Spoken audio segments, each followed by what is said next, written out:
When I arrived in Munich, the city was bustling. Subway stations and bus stops were crowded, and tourists were exploring the city's attractions. Street musicians were playing as the Munich Marathon passed through the city on a chilly Sunday morning. Everything seemed perfect. But a closer look revealed how this Bavarian city of 1.5 million is reeling from an influx of refugees.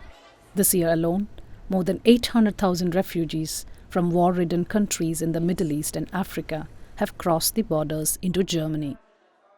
I met Dr. Matthias Wenderborn, who has founded a voluntary team of 70 doctors called RefuDocs that offers medical care to refugees.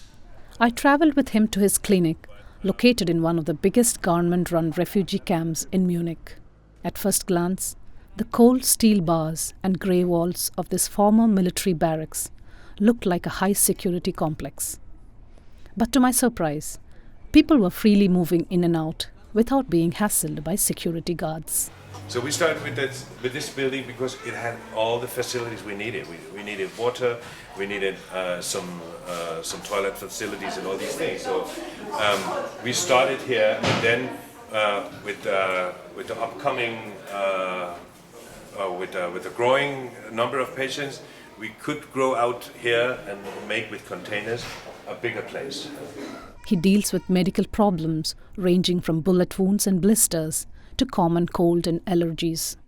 The clinic has all the basic facilities, including an ultrasound scan, separate consultation rooms made of porta cabins, a reception, a waiting room, and even a storeroom that stocks everything from medicines, sanitary napkins, baby nappies, milk formulas, and even contraceptives.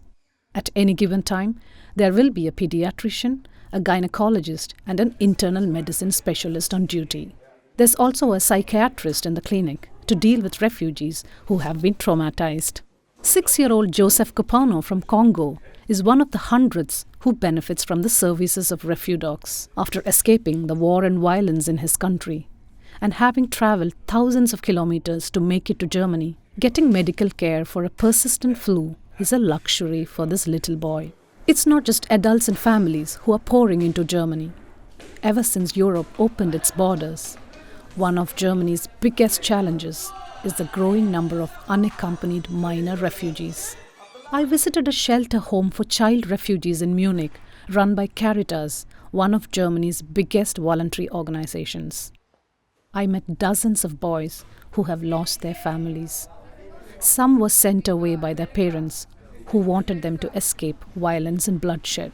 I don't want to leave Syria, but my family said to me, go out, because if you stay here, the army take you to... Wow.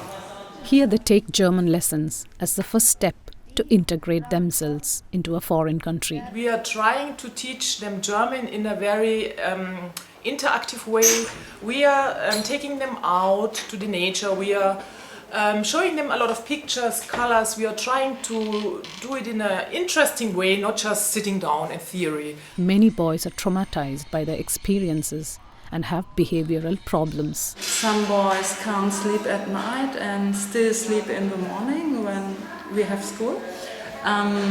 Some boys are really funny, walk around the whole day with a happy smile, and if the sun goes down, they look more and more sad, and at night they go for the security and cry sometimes and need some help. To give these young boys a new lease of life, and more importantly, to keep them occupied, there are clubs and NGOs that organize regular activities. W.C. Walker, one of the oldest football clubs in Germany, has launched a special team for refugee children. Currently, the F.C. Walker refugee team has more than 30 boys between the age of 13 and 17, training with them once a week. An ex-refugee from Lebanon, Kudor Lama, is sponsoring the jerseys and sneakers for the team. Football is the best thing to bring people together without language, because the problem is they don't speak German when they arrive here. There are some strong voices that have spoken against Germany's open door policy. But what struck me was the extraordinary warmth and welcoming spirit of the larger majority, drowning out those xenophobic calls to stop refugees. Anjana Shankar, Gulf News.